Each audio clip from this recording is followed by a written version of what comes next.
పుట్టినరోజు నాడు తెల్లవారుజామున నల్ల నువ్వులు, ఆవు పాలు, బెల్లం ముక్క 3 కలిపి 3 మాటలు లోపలికి పుచ్చుకుంటారు. పుచ్చుకుని వచ్చే పుట్టినరోజు కూడా చూడాలి. తాను దీర్ఘకాలము జీవించి ఉండాలి అని కోరుకోవాలి. తప్పేం లేదు. జీవితం ఉంటే కదా ధర్మాన్ని ఆచరించడం. జీవితం లేకపోతే ధర్మం ఎలా ఆచరిస్తారు? జ్ఞానం వచ్చాక అది వేరు. శరీరం పడిపోయిందా పడిపోలేదా అన్నది దాని గురించి విచారం లేకుండా ఉండడం. కానీ సాధనలో ఉన్నవాడికి శరీరము పరమేశ్వరుడిచ్చిన గొప్ప బహుమానం. ఇది లేదనుకోండి ఏం చదువుతాడు? ఇది లేకుండా ఏం ధర్మాన్ని అనుష్ఠిస్తాడు? ఇది లేకపోతే ఏ పూజ చేస్తాడు? ఇది లేకపోతే ఏ పుణ్యం చేస్తాడు? ఇది ఉంటే కదా. ఇది జనన మరణ చక్రమును దాటడానికి ఈశ్వరుడిచ్చిన గొప్ప తెప్ప. ఇది గొప్ప సాధనం. ద్రుపదుని యొక్క కోరిక మేరకి యాజ ఉపయాజులు చేయించినటువంటి ఆ యజ్ఞము యొక్క ఫలితంగా హోమకుండంలోంచి ఆ దృష్టద్యుమ్నుడు, ద్రౌపదీదేవి ఆవిర్భవించారు. ద్రోణాచార్యుల వారు సకల శాస్త్ర పారంగతుడు. మీరు భారతాన్ని పరిశీలిస్తే ఆయన కేవలం ధనుర్వేదాచార్యుడు మాత్రమే కాదు. ఆయన ధనుర్వేదంతో పాటుగా వేదము యొక్క ఉపాంగములు, శిక్ష, వ్యాకరణము, జ్యోతిషము మొదలైనటువంటి 6 ఉపాంగములతో కలిపి చదువుకున్నాడు. అందుకే ఆయనకి సమస్తమైనటువంటి శాస్త్రములు తెలిసిన్నటువంటి వాడు. అన్నిటిని మించి ఆయన ధర్మానురక్తి కలిగినటువంటి వాడు, ధర్మపక్షపాతి. ఎందుచేత అంటే లోకంలో శాస్త్రజ్ఞానం ఉండడం ఒక ఎత్తు, నిష్పక్షపాతంగా ధర్మం వైపుకి మొగ్గగలగడం ఒక ఎత్తు. ధైర్యం దేనికి కావాలి అంటే ధార్మికంగా ఉండడానికే కావాలి. అధార్మికంగా ఉండడానికి ఎప్పుడు ఎలా కావాలంటే అలా మసలుకుని కాలం గడిపేయడానికి ధైర్యం అక్కర్లేదు. ఏ ఎండక గొడుగు పట్టగలిగిన లక్షణం ఉంటే చాలు. కానీ నిజానికి ధైర్యం ఎందుకు కావాలి అంటే ధార్మిక జీవనమున కొరకు ధైర్యము కావాలి. ఎందుకంటే ధర్మానికి నిలబడగలగడం అంత తేలికైన విషయం కాదు. ధర్మాచరణ చేద్దామని ప్రయత్నం చేసిన, ధర్మము మీద పూనికతో నిలబడాలని ప్రయత్నించిన అనేకమైనటువంటి ప్రతిబంధకములు ఎదురవుతాయి. ఆ ప్రతిబంధకములను త్రోసి రాజని నిలబడగలగాలి అంటే దానికి శాస్త్రమునందు విశేషమైనటువంటి ధృతి అంటే నమ్మకం ఉండాలి. దానితో పాటుగా అది మన జీవుని యొక్క అభ్యున్నతికి కారణమవుతుందనేటటువంటి విశ్వాసం ఉండాలి. అందుకే ధర్మపక్షపాతం ఉండడం అనేటటువంటిది ఒక వ్యక్తికి ఉండేటటువంటి మహోత్కృష్టమైన లక్షణం. మహాభారతంలో ద్రోణాచార్యుల వారు కేవలం ఏదో విలువిద్య ఒక్కటి నేర్పినవాడు మాత్రమే కాదు, ఆయనకి వేదము ఉపాంగములతో తెలుసున్నటువంటి వాడు. అన్నిటిని మించి ఎంత విషయం తెలుసున్నవాడో అంతగా అనుష్ఠాన తత్పరుడు, ధర్మపక్షపాతి. అందుకే భీష్మద్రోణులిద్దరూ కూడా ఏ సంఘటన జరిగినా సరే దాన్ని శాస్త్రీయమైన సమన్వయం చేయగలుగుతారు. ఒక విషయం జరుగుతోంది అంటే దేశకాలములను గణించగలిగినటువంటి నేర్పరితనం ఉంటుంది. ఎందుకని అంటే ఆ శాస్త్ర పరిజ్ఞానం ఉన్నవాడు లోకమునందు విషయములను సాధించగలుగుతాడు. శ్రీరామాయణంలో సీతాపహరణం జరిగిన తరువాత రాముడు బహుశః సీతాపహరణం ఏ కాలంలో జరిగి ఉంటుంది అన్నది లెక్క పెట్టుకుంటుంటే జటాయువు ఒక మాట అంటాడు. సీతమ్మని రావణాసురుడు వింద ముహూర్తంలో అపహరించాడు. ఆ ముహూర్తంలో అపహరింపబడినటువంటి వస్తువు లేదా వ్యక్తి తిరిగి తన యజమాని దగ్గరికి లేదా తన కుటుంబం దగ్గరికి చేరుకుంటారు. కాబట్టి సీతమ్మని నువ్వు మళ్ళీ సురక్షితంగా పొందుతావు అంటారు. శాస్త్ర పరిజ్ఞానం ఉండడం ఒక ఎత్తు, దాని మీద నమ్మకంతో అన్వయం చేసుకోగలగడం ఒక ఎత్తు.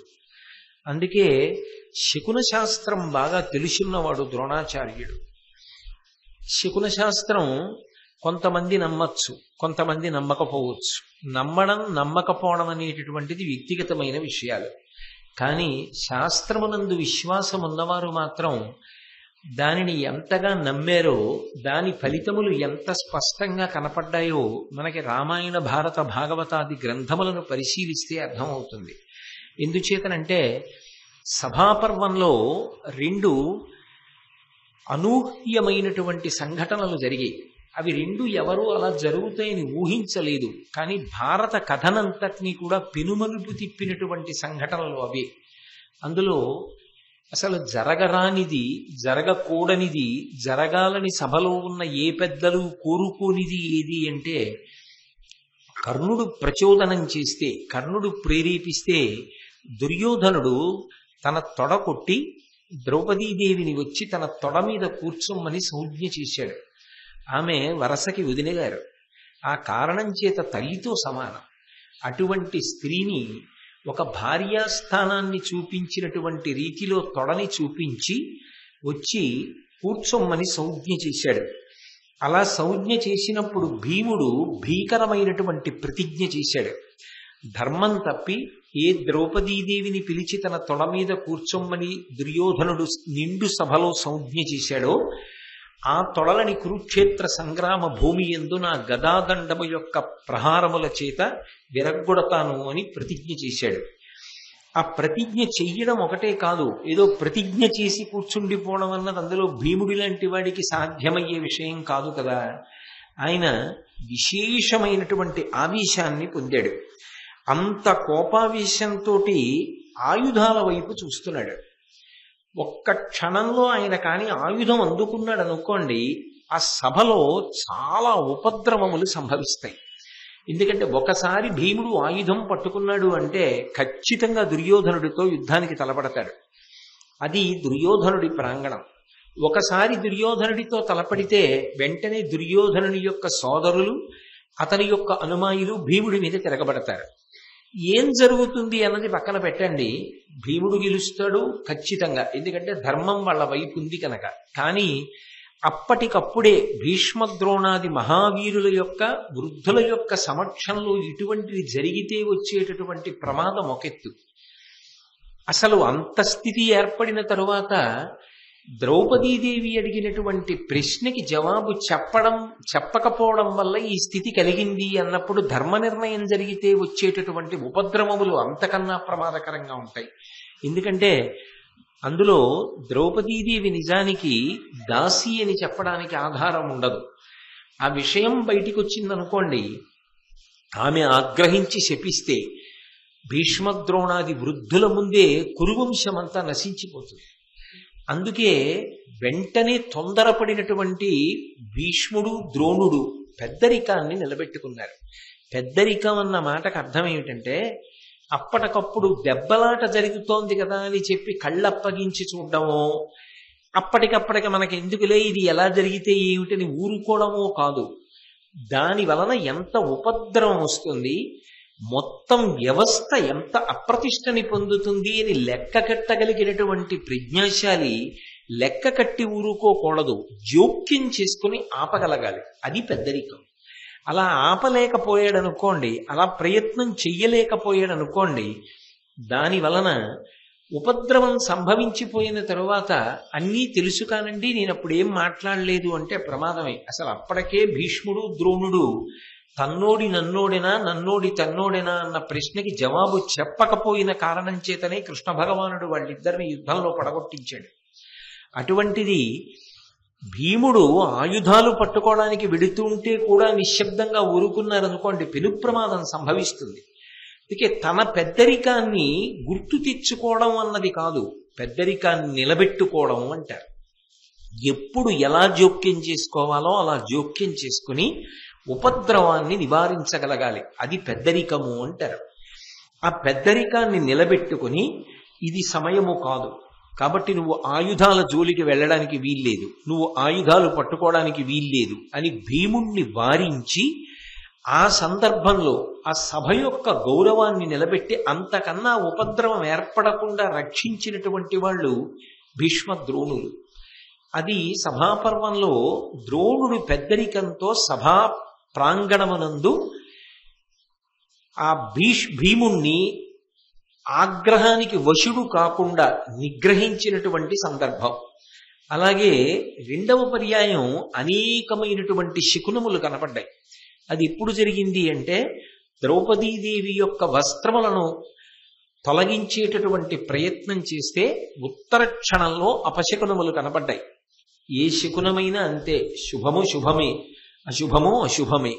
దీని పర్యవసానం మామూలుగా ఉండదు. వంశమంతా నశించిపోతుంది. చాలా పెను ప్రమాదం ఏర్పడబోతోంది అని చెప్పడానికి ధృతరాష్ట్రుని యొక్క అగ్నిగృహంలో నక్కలు పూసే. అగ్నిగృహము అని ఒక గృహం ఉంటుంది, ఒక గది ఉంటుంది. అందులో నిత్యాగ్నిహోత్రీకులు అగ్ని ఆరాధన చేసేటటువంటి వాళ్ళ యొక్క అగ్నిహోత్రాన్ని అందులో ఉంచి రక్షిస్తారు. అది ఎవరు రక్షించాలి అంటే ధర్మపత్ని రక్షిస్తూ ఉంటుంది. అందులో అటు విడుతూ ఇటు విడుతూ అగ్ని నిధనం కాకుండా ఊక చల్లుతూ ఉంటారు. అది అగ్నిహోత్రాన్ని రగల్చి ఆరాధన చెయ్యవలసినటువంటి సమయంలో యజమాని అక్కడ కూర్చుని అందులో సమర్పించవలసినటువంటి సమిధలను సమర్పించి అగ్నిని ఆరాధన చేస్తారు. అటువంటి అగ్నిని పరమ పవిత్రంగా రక్షించేటటువంటి ప్రదేశం ఏది ఉంటుందో దాన్ని అగ్నిగృహము అని పిలుస్తారు. ఆ అగ్నిగృహం శుభాశుభములను తెలియచేస్తుంటుంది. అటువంటి చోట నక్కలు వచ్చి పెద్దగా కూశాయి. అలాగే అకస్మాత్తుగా అగ్ని యొక్క వెలుగు చల్లారిపోయింది. అగ్ని అంటే రెండిటితో కూడి ఉంటుంది, వేడి ఉంటుంది, వెలుతురు ఉంటుంది. అగ్ని రగల్చారనుకోండి, మంట పైకి లేచిందనుకోండి, కేవలము వేడి ఒక్కటే కాదు, వేడితో పాటు వెలుతురు కూడా ఉంటుంది. వెలుతురంతా చల్లారిపోయి అగ్ని వేడితో జ్వాల మాత్రమే ఉందనుకోండి, అదేదో అశుభ సూచన. అగ్నిహోత్రం ఉండి దానికి వెలుతురు లేకపోవడం ఏమిటి అంటే అగ్ని తన వెలుగుని వదిలిపెట్టేసింది. అలాగే కౌరవ స్త్రీల యొక్క హృదయాలన్నీ కూడా అకస్మాత్తుగా దుఃఖంతో బరువెక్కిపోయాయి. ఎందుకో తెలియదు, కారణం తెలియదు, కానీ ఎందుకో అకస్మాత్తుగా దుఃఖంతో బరువెక్కిపోయాయి. ఈ శకునములను లెక్కలోకి తీసుకున్న వాళ్ళెవరు అంటే భీష్ముడు, ద్రోణుడు. ఇవి ఎవరి పట్ల అపశకునములు? కౌరవులకు అపశకునములు. ఎందుకని? మహాధార్మికురాలు సౌశీల్యవతి మహాపతివ్రత అయినటువంటి ద్రౌపదీదేవి యొక్క కేశపాశాన్ని పట్టి రాజసూయాగం చేసి అవబృధ స్నానం చేసినటువంటి తల్లి యొక్క కొప్పు పట్టుకుని నిండు సభలోకి ఈడ్చి వలువలుడ్చేటటువంటి ప్రయత్నం చేసిన కారణం చేత తత్కర్మకు ఫలమును అనుభవించవలసి ఉంటుంది. అది చాలా చాలా ఘోరమైనటువంటి ఫలితాన్ని అనుభవించవలసి ఉంటుంది అని నిర్దేశించడానికి కనపడినటువంటి ఈ దుర్నిమిత్తములు, దుశ్శకునములు ఏ ఉన్నాయో వాటిని భీష్ముడు, ద్రోణుడు లెక్కలోకి తీసుకున్నారు. తీసుకుని వెంటనే మనసులో సంతోషించారు. ఎందుకని అంటే అట్టి మహోత్పాతంబులు పుట్టిన కృప విదుర కలశభూ శాంతనవుల్ నిట్టన ధృతరాష్ట్రుజులకు పుట్టె అరిష్టమని ఇష్టమున తమలోనన్. ఆ సభలో ఈ అరిష్టములు దుశ్శకునములను చూసి సంతోషించినటువంటి వాళ్ళు నలుగురు ఉన్నారు. ఆ నలుగురు కూడా ప్రాజ్ఞులు, శాస్త్రము బాగా తెలిసున్న వాళ్ళు. వాళ్ళు కృపాచార్యుల వారు, రెండవ వాడు విదురుడు, మూడు కలశభూ అంటే కలశము నుంచి ఉద్భవించినటువంటి ద్రోణాచార్యుల వారు, నాలుగవ వాడు భీష్మాచార్యుల వారు. ఈ నలుగురు సంతోషించారు. దేనికి సంతోషించారు అంటే ఎవరు చెయ్యకూడనంత దారుణమైన దోషం చేశారో, ఎవరు పరమ అధర్మం చేశారో వాళ్ళు ఆ అధర్మము చేత కట్టి కుడపబడేటటువంటి రోజులు దగ్గరలో ఉన్నాయి. దాని ఫలితం సామాన్యంగా ఉండదు అని చెప్పడానికి ఎంత పెద్ద పెద్ద దుశ్శకునములు కనపడాలో అటువంటి దుశ్శకునములు కనపడ్డాయి. ఇప్పుడు శకునములు కనపడడం ఒక ఎత్తు, ఆ శకునములు ఎవరికి అన్వయం అవుతాయి అన్నది నిర్ణయం చెయ్యగలగడం ఒక ఎత్తు. ధృతరాష్ట్రుని యొక్క అగ్నిగృహంలో నక్కలు కూసాయి, కౌరవుల యొక్క స్త్రీల హృదయములు బరువెక్కే. వీటన్నిటి కారణం చేత దుర్యోధనుని వైపు కీడు పొంచి ఉన్నది అని అర్థమవుతోంది. అంటే ఎవరు అధర్మం చేశారో వాళ్ళు నశించిపోయేటటువంటి రోజులు కొద్ది కాలంలోనే ఉన్నాయి.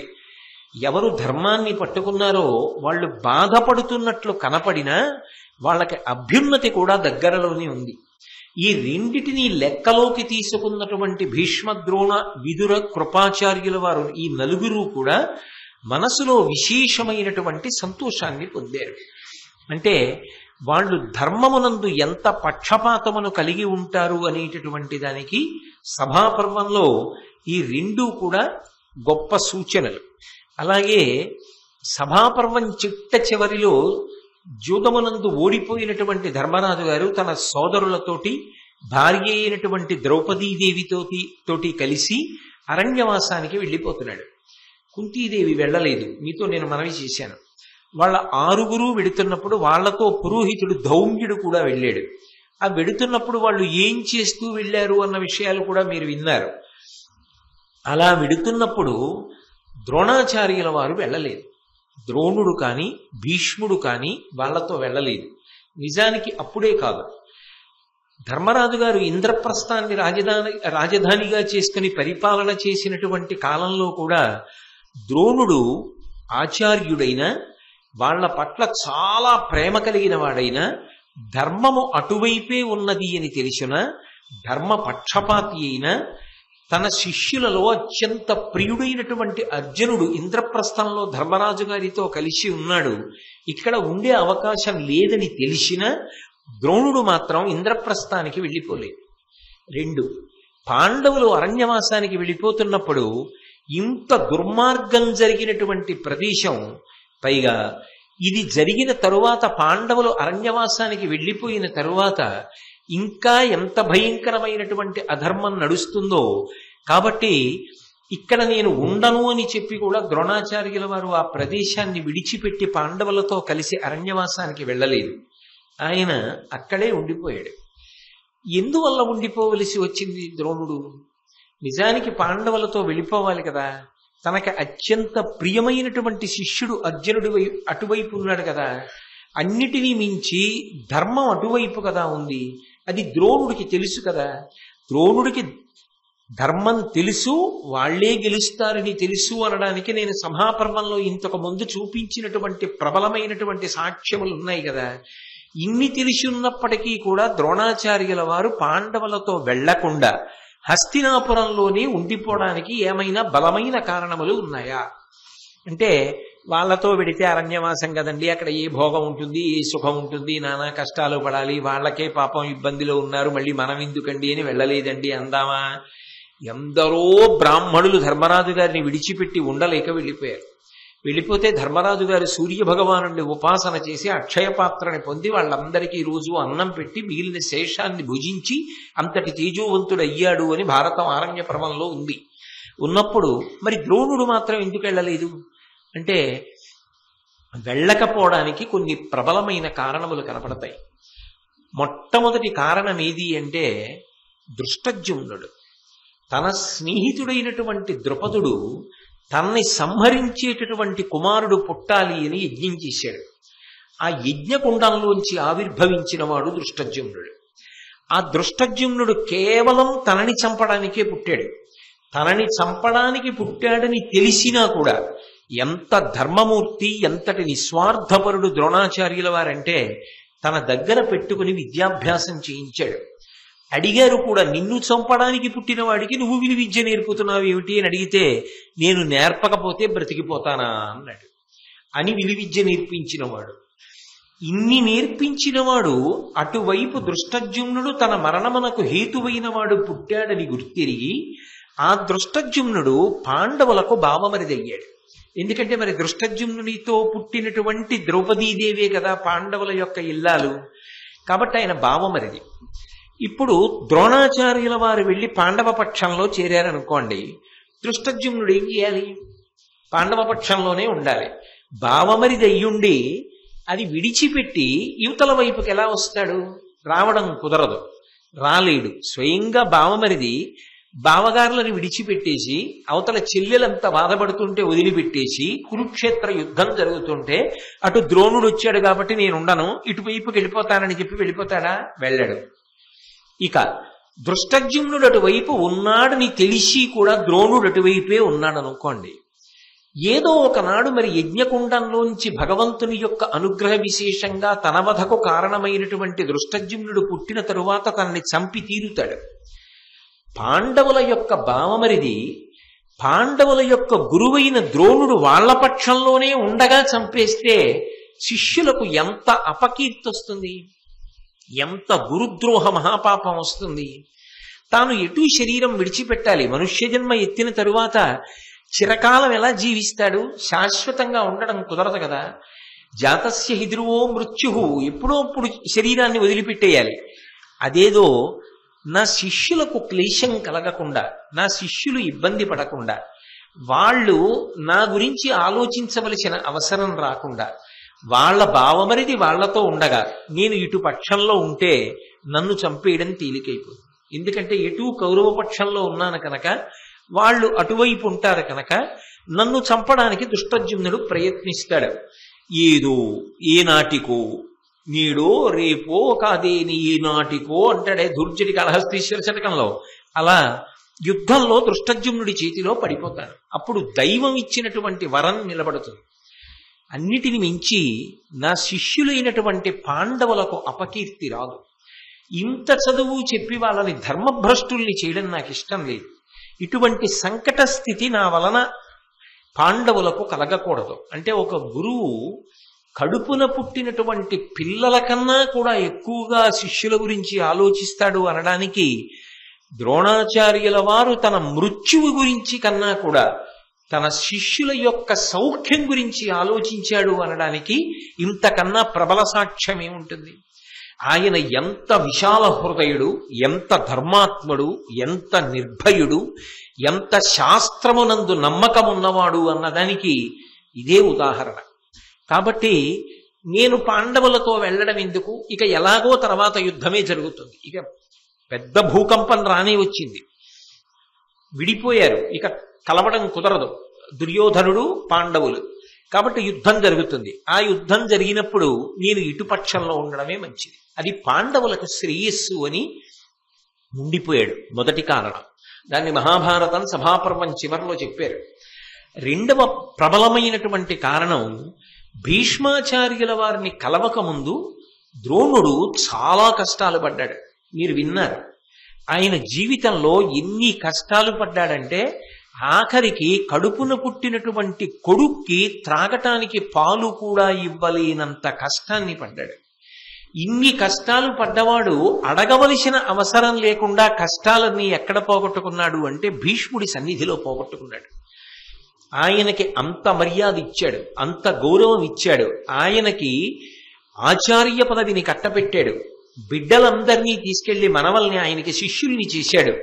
అంతేకాదు, ఆ కాలంలో ఒక్క భారతదేశం కాదు, యావత్ ప్రపంచం నుంచి కూడా విలువిద్య కాదు, శూలం విసరడం దగ్గర నుంచి, కత్తి యుద్ధం దగ్గర నుంచి ఏది నేర్చుకోవాలన్నా ద్రోణాచార్యుల వారిని ఆశ్రయించవలసింది. అందుకని ద్రోణుడు ఇంతమందికి పాఠం నేర్పవలసి వచ్చింది. అందుకే యథార్థానికి ఇప్పటికీ పెద్దలు ఏం చెప్తారంటే, ద్రోణాచార్యుల వారు ఈ విలువిద్యనంతటినీ నేర్పినటువంటి పెద్ద పాఠశాల నిజానికి అసలు విశ్వవిద్యాలయం డెహ్రాడూన్ అనబడి ఇప్పుడు పిలుస్తున్న ప్రాంతంలో ఉండేదిట. అక్కడ నేర్పేవాడు ద్రోణాచార్యుల వారు. హస్తినాపురం అంటే ఢిల్లీకి దగ్గర కాబట్టి. భీష్ముడి దగ్గరికి వెళ్ళిన తర్వాత ఆయన కష్టాలన్నీ పోయి, కేవలం విలువిద్య నేర్పమని ఆచార్య పదవిని ఇచ్చి విడిచిపెట్టలేదు. యథార్థానికి భీష్ముడు ద్రోణుడికి తనతో సమాన స్థానాన్ని కల్పించాడు, తన పక్కన కూర్చోపెట్టుకున్నాడు. సభలో ఎప్పుడైనా జటిలమైన సమస్యలు ఏర్పడితే ద్రోణాచార్యుల వారు కూడా మాట్లాడేవారు. మాట్లాడిన దానికి సముచిత గౌరవాన్ని కల్పించారు. అన్నిటినీ మించి ద్రోణుడి మనసు ఖేదపడితే భీష్ముడికి ఇష్టం ఉండేది కాదు. ద్రోణుణ్ణి అంత ప్రేమతో, అంత గౌరవంతో చూసేవాడు. తననికి అంత ప్రేమించి, అంత గౌరవించినటువంటి భీష్మాచార్యుల వారు హస్తినాపురం విడిచిపెట్టి వెళ్ళిపోలేడు. ఎందుకు వెళ్ళిపోలేడు అంటే, అది ఇవాల్టి అనుబంధం కాదు. ఎప్పుడో చిత్రాంగదుడు, విచిత్ర వీర్యుడు చిన్న పిల్లలుగా ఉండగా ఆ చిత్రాంగదుడు మరణించి, విచిత్ర వీర్యుడు మరణించి పిల్లలు లేని స్థితిలో ఉంటే, విచిత్ర వీర్య క్షేత్రముల యందు ధృతరాష్ట్రుడు పాండురాజు పుడితే, తర్వాత పాండురాజు కూడా మరణిస్తే, చిన్న చిన్న పిల్లల్ని, పాండవుల్ని ఆ దుర్యోధనాదులతో కలిపి పెంచి పెద్ద చేసి సుశిక్షితుల్ని చేసి రాజ్యాన్ని తన రెక్కల కింద పెట్టి కాపాడినటువంటి మహానుభావుడు భీష్ముడు. అటువంటి భీష్ముడు ఆ అనుబంధాన్ని తెంచుకుని ఎలా వెళ్ళిపోతాడు? ధర్మంలో ఉన్నవాళ్ళు ఎటూ నెగ్గుతారు, కానీ తాను తెంచుకుని వెళ్ళిపోలేడు. వెళ్ళిపోతే మరింత తెగబడతాడు దుర్యోధనుడు. అందుకని భీష్ముడు అక్కడ ఉండడం ఆయన ఉనికి అవసరం. అందుకని భీష్ముడు హస్తినాపురంలో ఉండిపోతాడు. భీష్ముడు ఉండగా ద్రోణుడు భీష్ముడిని వదిలి వెళ్ళిపోలేడు. ఎందుకని అంటే భీష్ముడితో ద్రోణుడికి ఉన్న అనుబంధం అటువంటిది. అందుకే ఎక్కడ భీష్ముడు ఉంటాడో అక్కడ ద్రోణుడు ఉంటాడు. వాళ్ళిద్దరూ మర్యాదా పురస్సరంగా అంత గొప్ప అనుబంధాన్ని పొందారు. అదొక ప్రబల కారణం. ద్రోణుడు హస్తినాపురాన్ని విడిచిపెట్టి పాండవులతో వెళ్ళలేదు. మూడవ ప్రబలమైనటువంటి కారణం ఇంకొకటి ఉంది. తన బావమరిది కృపాచార్యుడు హస్తినాపురంలో ఉన్నాడు. ఎందుచేత అంటే లోకంలో ఒక సామెత ఉంది, బావమరిది బ్రతక కోరుతాడు అని. అందుకే బావగారికి ఎప్పుడైనా ఏదైనా పెద్ద కష్టం వస్తే, బావగారు మనశ్శాంతి పొందండి, ఇంకా సంతోషంగా జీవితం గడపండి అని చెప్పడం కోసం అంచు ఉన్నటువంటి బట్ట తెచ్చి మహదాశీర్వచనంలో మొదట పెట్టే అధికారం ఎవరికి ఉంటుంది అంటే బావమరిదికి ఉంటుంది. ఆ బావమరిదికి బావగారంటే అభిప్రాయ భేదం ఉన్నా లేకపోయినా ఉండకూడదు. భగవంతుడి దయ వల్ల ఎక్కడైనా బావలు బావమరుదులు చక్కగా సంతోషంగా కలిసి ఉండాలి.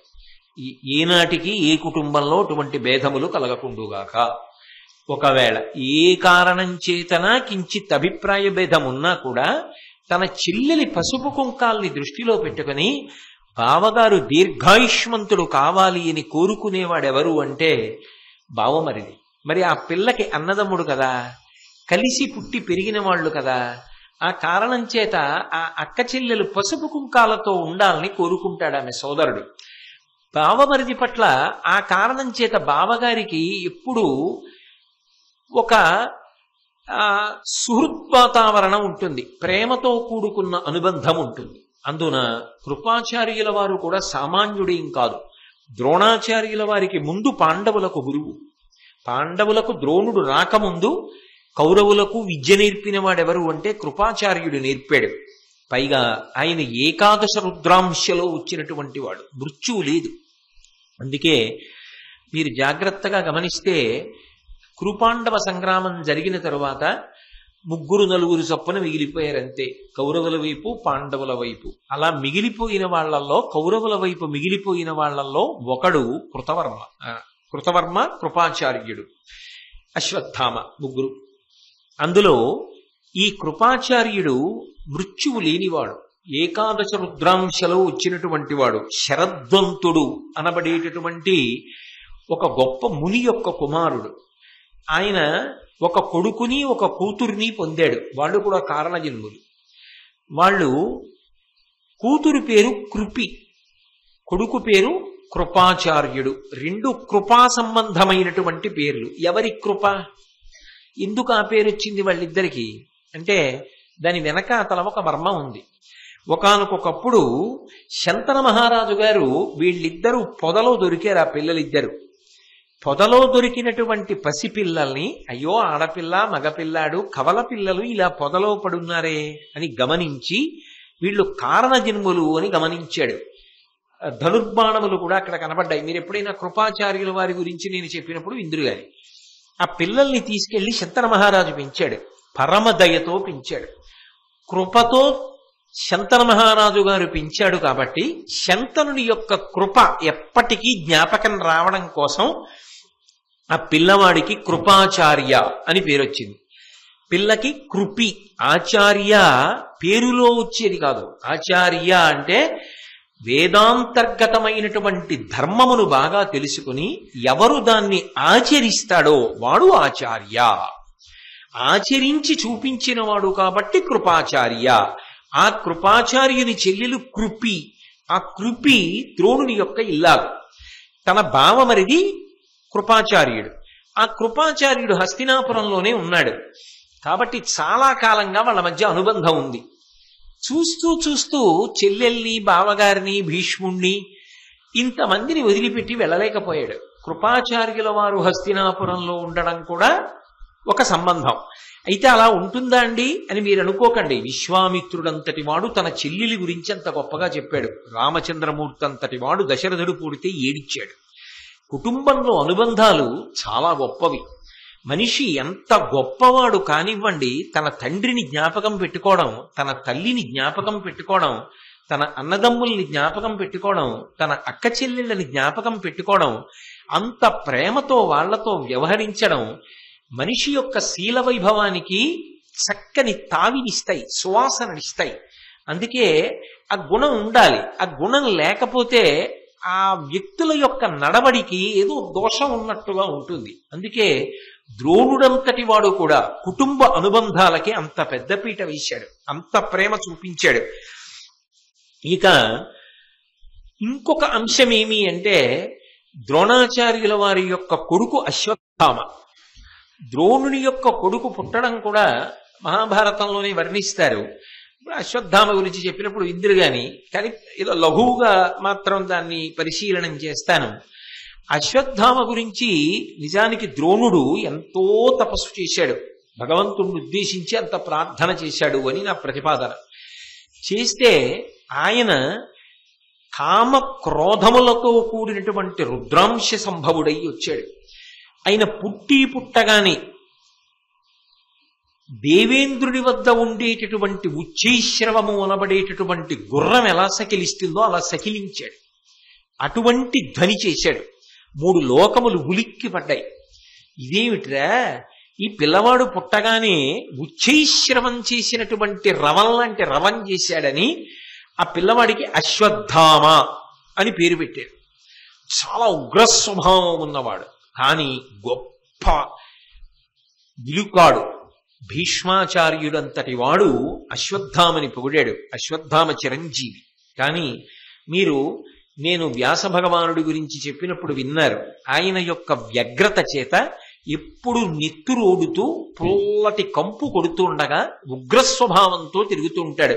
ఇప్పటికీ పుట్టినరోజు వస్తే పుట్టినరోజు నాడు తెల్లవారుజామున నల్ల నువ్వులు, ఆవు పాలు, బెల్లం ముక్క 3 కలిపి 3 మాటలు లోపలికి పుచ్చుకుంటారు. పుచ్చుకొని వచ్చే పుట్టినరోజు కూడా చూడాలి. తాను దీర్ఘకాలము జీవించి ఉండాలి అని కోరుకోవాలి, తప్పేం లేదు. జీవితం ఉంటే కదా ధర్మాన్ని ఆచరించడం. జీవితం లేకపోతే ధర్మం ఎలా ఆచరిస్తారు? జ్ఞానం వచ్చాక అది వేరు. శరీరం పడిపోయిందా పడిపోలేదా అన్నది దాని గురించి విచారం లేకుండా ఉండడం. కానీ సాధనలో ఉన్నవాడికి శరీరము పరమేశ్వరుడిచ్చిన గొప్ప బహుమానం. ఇది లేదనుకోండి, ఏం చదువుతాడు? ఇది లేకుండా ఏం ధర్మాన్ని అనుష్ఠిస్తాడు? ఇది లేకపోతే ఏ పూజ చేస్తాడు? ఇది లేకపోతే ఏ పుణ్యం చేస్తాడు? ఇది ఉంటే కదా. ఇది జననమరణ చక్రమును దాటడానికి ఈశ్వరుడిచ్చిన గొప్ప తెప్ప. ఇది గొప్ప సాధనం. కాబట్టి ఆ శరీరమునందు పూనికతో రక్షించుకోమనే శాస్త్రం చెప్తుంది. అశ్వత్థామ గొప్ప వేదాంగ నిష్ట కలిగిన వాడు. ఇంత గొప్పవాడు కాబట్టే చిరంజీవులలో ఒకడు. పుట్టినరోజు నాడు 7 చిరంజీవుల పేర్లు చెప్తారు. అందులో అశ్వత్థామ, బలివ్యాసో, హనుమాంశ్చ విభీషణ అని పరశురాముడు, కృపాచార్యుడు కలిపి 7. అందులో అశ్వత్థామ అని ముందు ఆయన పేరు చెప్తారు. అంత గొప్పవాడు. అటువంటి అశ్వత్థామ ఈ ద్రోణాచార్యుల వారి యొక్క కుమారుడు. అనేకమైనటువంటి అస్త్రములు తెలిసినవాడు. భీష్ముడంతటి వాడు అశ్వత్థామని పొగిడాడు. అంత గొప్ప పరాక్రమవంతుడు, తేజశాలి. అటువంటి అశ్వత్థామ కౌరవులతో ఎక్కువగా కూడి ఉండేవాడు. ఎందుచేత అంటే ఆయనకి కూడా అర్జునుడంటే అమర్షం. కారణం ఏమంటే విలువిద్యలో తనకన్నా గొప్పవాడు. తన తండ్రి అయిన ద్రోణాచార్యుడికి తనకన్నా అర్జునుడంటే ప్రీతి. ఆయనకి ఎక్కువ అస్త్రాలు నేర్పాడు. అందుకని అర్జునుడి పట్ల కించిత్ భేదభావంతో ఉన్నాడు అన్నది మీకు భారతం జరిగితే కనపడుతుంది. మొన్న నేను మీకు ఒక ఉదాహరణ చూపించా. చీకట్లో అర్జునుడికి అన్నం పెట్టకు అని చెప్పాడు వంటవాడికి. అంటే అర్జునుడు పెరిగిపోతాడేమో అని బెంగ ఒకటి అశ్వత్థామ మనసులో ఉండేది. సహజంగా ఒకరంటే కిట్టనప్పుడు వారి శత్రువులు ఎవరో వారి వైపు మొగ్గుతారు, అంత ఇష్టం ఉన్నా లేకపోయినా. దుర్యోధనాదులంటే అశ్వత్థామకంత ప్రీతి ఉన్నదా పక్కన పెట్టండి. అనేక సంఘటనలు దుర్యోధనుడికి దగ్గర చేసేసాయి అశ్వత్థామని. తన తండ్రిని దుష్టజుమ్నుడు చంపాడు, అదో పగ. అలా ద్రోణుడు మరణించడానికి పాండవులు కారణం, అదో పగ. అందుకుని దుర్యోధనుడి వైపుకి జరిగిపోయాడు.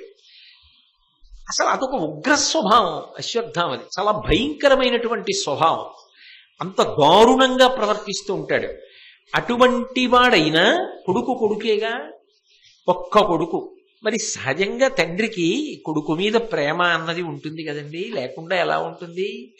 ఆ కొడుకు కౌరవులతో కూడి ఉంటాడు. ఆయన తండ్రి వెంట వచ్చేస్తాడని నమ్మకం ఏం లేదు.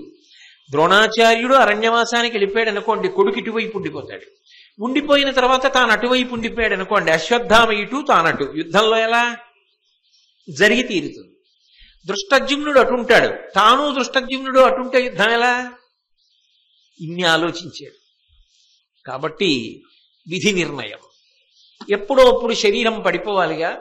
దృష్టజ్యుమ్నుడి చేతిలో పడిపోవడానికి వీలుగా నేను పాండవులకు వ్యతిరేక శిబిరంలో నిలబడితే, మనసు నిండా వారి మీద నాకు ప్రేమ ఉన్నా వ్యతిరేక శిబిరంలో నిలబడితే నేను పడిపోవడం తేలికవుతుంది. ఒకనాడు ధర్మం కోసం పడిపోయాను అన్న తృప్తితో పడిపోతాను. నా శిష్యులకు ఏ విధమైనటువంటి అపకీర్తి తెచ్చినవాడను కాను. మంచివాడో చెడ్డవాడో కొడుకు దగ్గరే ఉన్నవాడిని అవుతాను. కృపాచార్యుడితో బావమరదితో కలిసి ఉంటాను. నన్ను ఇంత గౌరవించి ప్రేమతో చూసిన భీష్ముణ్ణి విడిచిపెట్టకుండా ఆయనతో కలిసి ఉంటాను. కాబట్టి ఎక్కడ ఉన్న నా శిష్యులు వృద్ధిలోకి వచ్చుగాక, నా సంకల్పం నా శిష్యుల్ని కాపాడుతుంది అని భావన చేసి ఆయన పాండవులతో అరణ్యవాసానికి వెళ్లకుండా ఉండిపోయాడు. యథార్థం కూడా గురువుగారు ఎక్కడ ఉండనివ్వండి, మనస్ఫూర్తిగా గురువుగారు పరమ ప్రేమతో తలుచుకుని నా శిష్యుడు రక్షింపబడాలి అని కోరుకున్నాడు అనుకోండి, అంగరక్షయి కాపాడుతుంది. అలా ఎందరో పెద్దలు తమ శిష్యుల్ని కాపాడుకున్నటువంటి సందర్భాలు లోకంలో ఉన్నాయి. కొన్ని వింటుంటే ఆశ్చర్యచకితులం అయిపోతాం. అంత పరమ సత్యములుంటాయి. నేను అభూత కల్పనలు మాట్లాడినా, ఒక్క అక్షరం నేను చెప్తున్న దాంట్లో అబద్ధం లేదు. చంద్రశేఖర భారతీ స్వామి వారిని మహానుభావులు జీవన్ముక్తులు శృంగగిరి పీఠానికి పీఠాధిపత్యంలో ఉండేవారు. వారు ఒకప్పుడు గురునివాసలో చంద్రమౌళీశ్వర లింగానికి అభిషేకం చేయడానికి వచ్చారు. సాయంకాలం వేళ వస్తారు, ప్రదోష వేళలో జరుగుతుంది గురునివాసలో. ఇదిగో ఈపాటి వేళే మొదలవుతుంది. చంద్రశేఖర భారతీ స్వామి వారు వెడుతున్నారు ఆ అభిషేకానికి. ఎక్కడి నుంచో పల్లెటూరు నుంచి ఒక 6-7 ఆడవాళ్ళు వచ్చారు. ఆ స్త్రీ సమూహం మొట్టమొదట లోపల ప్రవేశించేటటువంటి ప్రధాన ద్వారం ఉంటుంది. ఎందుకంటే ఇది తుంగానదికి అవతల వైపు గురునివాస్ ఉంటుంది. తుంగానదికి శృంగేరి దేవాలయానికి మధ్యలో ఒక వంతెన ఉంటుంది తుంగానది మీద. ఆ వంతెన మీద దాటి వెడితే గురునివాస్ దగ్గరికి వెడతాం. వాళ్ళు శారదాదేవి దేవాలయం అవతల వైపు ఉన్నటువంటి నివాస భవనం దగ్గర ఉన్నారు. ఈ వచ్చిన వాళ్ళందరూ ఎందుకు వచ్చారంటే సాయంకాలం స్వామివారు చేసే అభిషేకం చూడాలని. అభిషేకం సమయం అవుతోంది, వీళ్ళందరూ బయలుదేరుతున్నారు. ఆ వచ్చినటువంటి వాళ్ళల్లో ఒక ఇల్లాలికి చంటి పిల్లాడు ఉన్నాడు. ఆ పిల్లవాడు అకస్మాత్తుగా ఎందుకో ఏడ్చి నల్లగా అయిపోయి గుడ్లు తేలహించాడు. వాడి కనుగుడ్లు తిరుగుడు పడిపోయి వాడు ఏడు పాపేసి కొయ్యబారిపోయాడు. ఆవిడ అరుస్తోంది, నా పిల్లాడికి బాగులేదు, ఆగండి అని. వాళ్ళు అభిషేకానికి వేళ అయిపోతోంది, పర్వాలేదులే అని వెళ్ళిపోయారు. అలా కూడా ఉంటారులా ఉంది గొప్ప స్నేహం. వాళ్ళు వెళ్ళిపోయారు. పాపం ఈవిడ ఒక్కతే ఉండిపోయారు. సహజంగా అందులో చంద్రశేఖర భారతీ స్వామి వారి కాలం అంటే వారి దర్శనమే అంత గొప్పగా చెప్పుకునేవారు. త్రికాల వీధి, ఇక్కడ కూర్చుని నేపాల్లో ఏం జరుగుతుందో చెప్పేవారు ఆయన. అంతటి మహాపురుషుడు. కాబట్టి వెళ్ళిపోయారు, వాళ్ళు వెళ్ళిపోయారు, ఎవ్వరు లేరు. ఈమె పిల్లవాడు మృత శిశువు అయిపోతున్నాడు. అయిపోయింది, ఆ పిల్లాడి ప్రాణం వదిలిపెట్టేశాడు. ఆమెకి ఏం చేయాలో అర్థం కాక ఏడుస్తూ గుండెలు బాదుకుంటూ చూసింది పరమ నిశ్శబ్దం. ఎదురుగుండా చంద్రశేఖర భారతీ స్వామి వారి మూర్తి ఉంది. ఇప్పటికీ మా ఇంట్లో చంద్రశేఖర భారతీ స్వామి వారికి సంబంధించిన కొన్ని చిత్రములు ఉంటాయి. ఒక్కొక్కసారి నాకే వారిని చూస్తే ఉలుకుపాటు కలుగుతుంది. వారిని నిలబడి ఇలా పక్కకి చూస్తున్నారా అన్నట్టుగా అనిపిస్తుంది కొన్ని చిత్రముల వంక చూస్తుంటే. అంతటి మహాతేజోమూర్తి. ఏకకాలంలో చంద్రశేఖర శబ్దంతో 2 మహాపురుషులు దక్షిణ భారతదేశంలో ఉన్నారు. ఇటు కంచికి చంద్రశేఖరేంద్ర సరస్వతి, అటు శృంగేరికి చంద్రశేఖర భారతి. 2 మహాప్రేమాస్పదులు. ఒకరినొకరు అంత గౌరవించుకునేవారు. అదొక సువర్ణాధ్యాయం, అదొక స్వర్ణమయమైనటువంటి కాలం. అటువంటి కాలంలో ఈవిడ ఆయన వంక చూసింది. ఆయన పెద్ద చిత్తరు ఉంది అక్కడ. ఆమె ఫోటో అనుకోలేదు, ఆమెకి స్వామివారే కనపడ్డట్టు అయింది. స్వామి, నా పిల్లాన్ని రక్షించండి అని గట్టిగా ఏడిచింది ఆయన వంక చూసి. ఈ పిల్లవాడు కదిలినట్టు అనిపించింది. కిందకి చూసింది, మెల్లిగా కనుగుడ్లు తిరుగుడు పడి మామూలుగా అయ్యాయి. ఆ పిల్లవాడు చిన్న నవ్వు నవ్వి అమ్మా అని లేచాడు. ఆ పిల్లాన్ని ఎత్తుకుని ఆవిడ పరుగున తుంగానది దాటింది. ఇప్పటికీ మీకు తుంగానది దాటి గురునివాసు పెడుతుంటే చెట్ల కింద పెద్ద పెద్ద ఫలకాలుంటాయి, ఇచ్చట పెద్ద పెద్ద పావులుంటాయి, జాగ్రత్త అని. నేనే ఓసారి గురునివాస్ నుంచి కాలభైరవ స్వామి దేవాలయం పెడుతుంటే నేను మా అబ్బాయి కలిసి ఓ చెట్టు మీద ఏకంగా ఓ 20 అడుగులు ఉంటుందేమో అంత పెద్ద చెట్టు తిరుగుడు పాము చెట్టుని చుట్టేసిందేమో అంత పెద్ద పాము పడుకునుంది. అంత స్వేచ్ఛగా తిరుగుతాయి పాములు, ఏం చేయరు, అవి ఎవరిని ఏం చేయవు. పాములుంటాయి జాగ్రత్త అని అనేక ఫలకాలుంటాయి. ఆమె ఆ చీకట్లో గురునివాస్కి పరిగెడుతోంది ఆ అభిషేకం జరిగే దగ్గరికి. ఈ పిల్లాడిని ఎత్తుకు పరిగెత్తింది. అభిషేకం పూర్తయిపోయింది. స్వామివారు మెట్లు పైకి ఎక్కి ఆయన ఉండేటటువంటి నివాసంలోకి వెళ్ళిపోతారు. ఆయన వెళ్ళిపోతున్నారు, అందరినీ పలకరించేశారు, వెళ్ళిపోతున్నారు. ఈమె గబగబా పరిగెత్తుకొచ్చింది, స్వామి స్వామి స్వామి అంటూ పరిగెత్తుకొచ్చింది. ఆయన వెళ్ళిపోతున్నవారు ఆగి ఇలా చూశారు. నీ పిల్లాడు క్షేమం కదా, ఇంకెప్పుడు మీ ఆయన వద్దన్న పని చెయ్యకు, శుభం భూయాత్ అని లోపలికి వెళ్ళిపోయాడు. ఆమె తెల్లబోయింది. ఆ తోటి ఉన్న స్త్రీలందరూ వచ్చి మీ ఆయన వద్దన్న పని ఎప్పుడు చెయ్యకన్నారు స్వామి, ఏం చేశావని అడిగారు. నేను ఇవాళ మా ఆయనకి చెప్పాను, మధ్యాహ్నం శృంగేరి వెళ్తాను అభిషేకం చూస్తానని. మా ఆయన అన్నారు, పసిపిల్లాడు ఒక్కదానివి ఎలా తీసుకెడతావు, గబుక్కుని ఏదైనా అవసరం రావచ్చు, నేను కూడా వస్తాను, ఇప్పుడు ఇద్దరం కలిసి వెడదాం, ఆగు, ఒక్కదానివి వద్దు, నా మాట వినన్నారు. నేను మా ఆయన మాట వినకుండా మీతో వచ్చా, మీరు అభిషేకానికి వెళ్ళిపోయారు. మహానుభావుడు ఆయన వంక చూసి వేడుకున్నాను, ఆయన ఆదుకుని మళ్ళీ పునర్జన్మనిచ్చి నా బిడ్డని కాపాడారు. అందుకే వెళ్ళిపోతూ మీ ఆయన వద్దన్న పని చెయ్యకమ్మా అని వెళ్ళిపోయారు అని చెప్పింది. ఎలా తెలిసాయి అవన్నీ? గురువే, నమ్మిన వాడికి నమ్మనంత. నమ్మనివాడు దాని మీద నేను శల్యశోధన చేస్తానంటే ఎవడు మాత్రం ఏం చేయగలడు? నమ్మకం ఉన్నవాడి శాస్త్రం నమ్మకం ఉన్నవాడి. నమ్మకం ఉన్నవాడిని నమ్మకం లేనివాడు ప్రశ్నించే ప్రయత్నం చేయకు. ఎందుకంటే అవి పొత్తని విషయాలు. నమ్మలేదు, ఏమీ అభ్యంతరం లేదు. ఎందుకో తెలుసా? నమ్మకపోవడంలో ఒక నిజాయితీ ఉంటుంది. నమ్మని వాళ్ళని కూడా నేను పరమ గౌరవం చూపిస్తా, ఎందుకంటే ఆ నిజాయితీ. అదేమిటండి మీరు అలా అన్నారంటారేమో. కొంతమంది భగవంతుణ్ణి నమ్మరు, భగవంతుడు లేడు అంటారు. భగవంతుడు లేడు అన్న వాళ్ళని, నాస్తికుల్ని నేను చాలా చాలా గౌరవం ఇస్తా. ఎందుకు అంటారేమో, మీరు ఆశ్చర్యపోతారేమో నేను ఈ మాట అన్నప్పుడు. వాళ్ళు ఒక సిద్ధాంతాన్ని నమ్మారు, నేను భగవంతుడు ఉన్నాడు అని చెప్తున్నారు. వాళ్ళు భగవంతుడు లేడు అని నమ్మారు. వాళ్ళు భగవంతుడు లేడు అని నమ్మి భగవంతుడు లేడని నమ్మి జీవనం చేస్తున్నారు. వాళ్ళ జీవితంలో నిజాయితీ ఉంది. లేడన్న వాళ్ళు లేడన్నట్లే బ్రతుకుతున్నారు. కానీ ఉన్నాడని చెప్తున్న నేను ఉన్నాడని వేదిక మీద చెప్పి లేడన్నట్టుగా వెనక్కి బతికితే నాదా తప్పు, వాళ్ళదా గొప్ప? ఎవరు గొప్ప? నిజాయితీలో నాకన్నా వాళ్లే గొప్ప కాదా? వాళ్లే గొప్ప. ఉన్నాడని చెప్పిన వాణ్ణి ఉన్నాడన్నట్లు బ్రతకగలిగితేనే నా నిజాయితీ. లేడన్నవాడు లేడన్నట్లే బ్రతుకుతున్నాడు, వాళ్ళది నిజాయితీ. ఎందుకు తప్పు పట్టాలి వాళ్ళని? ఆ విషయంలో నేను వాళ్ళని తప్పు పట్టను సరికదా. వాళ్ళ నిజాయితీని ఆ విషయంలో శ్లాఘిస్తాను. ఇక ఉన్నాడన్నవాడికి కూడా అంత నిజాయితీ ఉండాలి. వాడు ఉన్నాడన్న నమ్మకంతోనే బ్రతకాలి. కానీ అందులో వాళ్ళు ఇందులో జోక్యం చేసుకుని పాడు చేసుకోక్కర్లా, ఇందులో వాళ్ళు అందులో జోక్యం చేసుకుని పాడు చేసుకోక్కర్లా. ఉభయలు ఒకరినొకరు గౌరవించుకోవచ్చు కదా. ఎందుకు అసలు ఏ విషయంలోనైనా సరే ఎవరిని ఎవరూ అవమానించక్కర్లా, చక్కగా కలిసి జీవనం చేయొచ్చు. అందులో ఏమి అభ్యంతరం ఉండదు. కాబట్టి ఒకప్పుడు చంద్రశేఖర భారతీ స్వామి వారు మహానుభావుడు ఎక్కడో ఉండిపోయి ఆర్తి చెందినటువంటి ఒక స్త్రీ వేదనని గుర్తుపట్టలా? ద్రోణాచార్యుల వారు అన్ని చదువుకున్నవాడు, అన్ని తెలుసున్నవాడు, అంత అనుష్ఠాన బలం ఉన్నవాడు, జరగబోయే విషయాన్ని లెక్క కట్టలేనివాడా? అంత అమాయకుడా? కానీ తన శరీరాన్ని ఎలా వదిలిపెట్టాలి అన్న విషయం దగ్గరికి వచ్చేటప్పటికి పరమధర్మానికి కట్టుబడి అలా విడిపోతే ఎవరికీ గొడవ ఉండదు. ఎవరికీ గొడవ ఉండదన్న మాటకు అర్థం ఏమిటంటే ఏదో తనకి చాకిరీ చెయ్యాలనో, తనని సుఖపెట్టాలనో, డబ్బివ్వాలనో, వృద్ధాప్యంలో చెయ్యెట్టుకోవాలనో కాదు.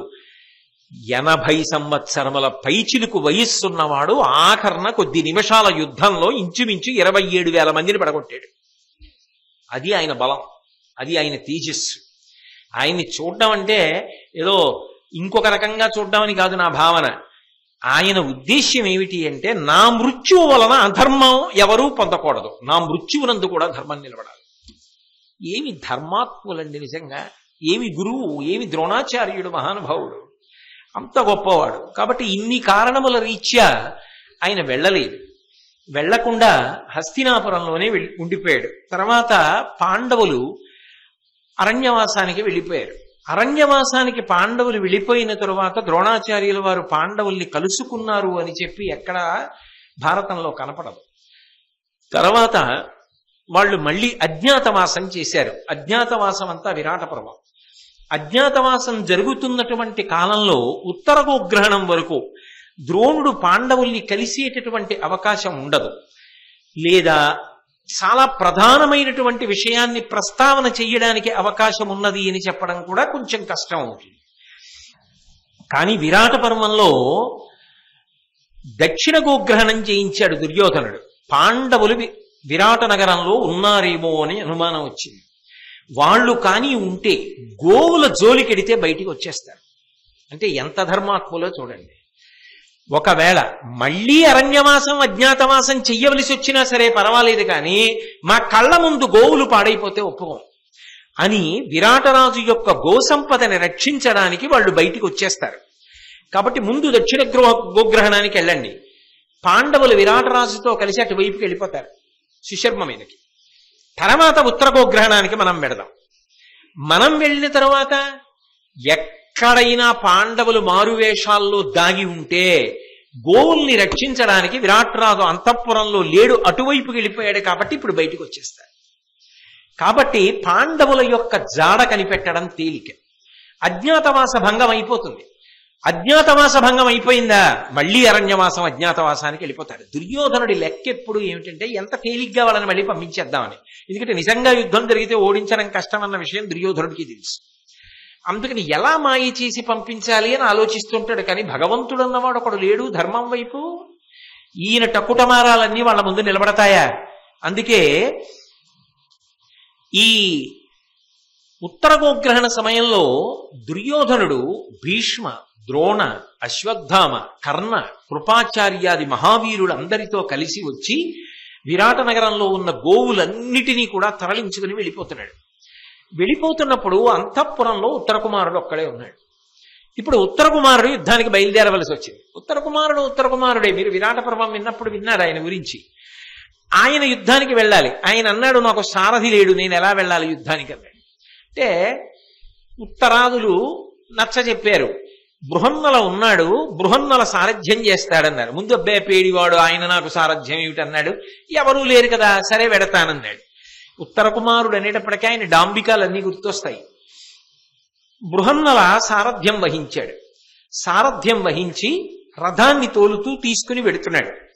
తీసుకుని వెడుతున్నప్పుడు ఎవరో యుద్ధానికి వస్తున్నారు. ఎవ్వరూ రాలేదనుకోండి, గోవుల్ని తరలించుకుని వెళ్ళిపోదురు భీష్మద్రోణాదులు. కానీ ఎవరో యుద్ధానికి వస్తున్నారు, రథం వస్తోంది, అందుకని వాళ్ళు ఆగారు. ఎవరో యుద్ధానికి వస్తే వెన్ను చూపించి వెళ్ళినట్లు అవుతుందిగా, మరి యుద్ధం చెయ్యొద్దు, అందుకని ఆగారు.